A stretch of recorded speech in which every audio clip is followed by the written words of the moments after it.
Some of the challenges that have really impacted my mental health is, kind of what I do on a daily basis. Being a football player at such a high level, especially with what the world has in place with social media and so many eyes being, on me, it's been a challenge. Social media is definitely a factor that plays a big part in kind of, how you can perceive the world, certainly because there's so many opinions of people you may respect or just random people across the world that are being thrown at you, and it's so accessible and convenient to look at. The journey of, finding, professional help and seeking care has been something that is truly humbling. It took a lot of failure, a lot of adversity for me to realize that I needed it. I had to humble myself to come to that conclusion, and really listening to people that I thought that had great answers and great knowledge in the psychological and mental world and the spiritual world, and surrounding myself with great minds like that, whether it's pastors or sports psychologists. It's not a month kind of success thing. It's something that is daily. You're doing it day after day after day,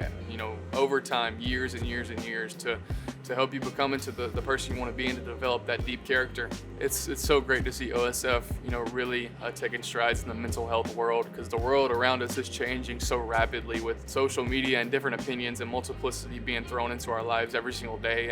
And for people and professionals to really help younger people, middle-aged people, older people process this world that we live in that is changing so rapidly is the coolest thing that I think that community can do, and OSF is doing such a good job with that. I think the OSF, mental unit and facility is going to change more lives than they even think, with the accessibility and the conveniency and the pure ability to be able to show up somewhere and get, help from professionals and people who know how to help people with their mental life, whether it's somebody, on the Champaign-Urbana, Illinois campus, a high school kid at a local high school, or just an adult, randomly walking down the street.